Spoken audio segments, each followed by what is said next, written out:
Hi viewers, మనం వచ్చేసి 6వ తరగతి కిరాణా కొట్టు అనేటువంటి పాఠంలో నుంచి మనము ప్రశ్నలు చూడబోతున్నాము. 6th స్టాండర్డ్ కిరాణా కొట్టు, తమిళనాడు గవర్నమెంట్, తెలుగు గద్య భాగము. కిరాణా కొట్టు అనగానేమి? కిరాణా కొట్టు అంటే చిన్న చిల్లర వర్తకపు అంగడి అని అర్థము. ఇందులో నిత్యావసర వస్తువులు, ఉప్పు, పప్పు, నూనెలు, బియ్యము వంటి వస్తువులు దొరుకుతాయి. కిరాణా కొట్టులో ఏవి కొనుగోలు చేయవచ్చు? కిరాణా కొట్టులో నిత్యావసర వస్తువులు అయినటువంటి ఉప్పు, పప్పు, నూనెలు, బెల్లము, చింతపండు అని నిత్యావసర వస్తువులు కొనుగోలు చేయవచ్చు. వస్తువు మార్పిడి అంటే ఏంటి? వస్తు మార్పిడి అనగానేమి? మానవులు డబ్బుతో సంబంధం లేకుండా ఒక వస్తువును ఇచ్చి దానికి బదులుగా ఇంకో వస్తువును తీసుకోవడాన్ని వస్తు మార్పిడి అంటారు. ఉదాహరణకు, ఒక వ్యక్తి దగ్గర బియ్యము అదనంగా ఉండి ఇంకొకరి దగ్గర పాలు ఉంటే వారు ఒకరికొకరు ఆ వస్తువులను మార్చుకుంటారు.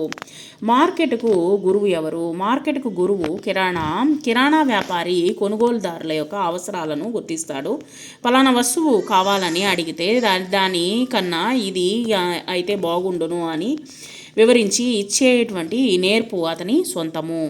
వినియోగదారుడు ఏది అడిగినా వెంటనే తీసిస్తాడు. లేదు అని చెప్పడానికి మనసు ఒప్పదు.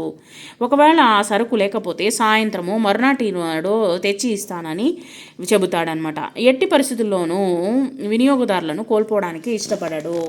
నీకు తెలిసినటువంటి మాల్స్ పేర్లను పేర్కొనము. Reliance, Birla, Big Bazaar, More, DMart, Heritage, Spencer's.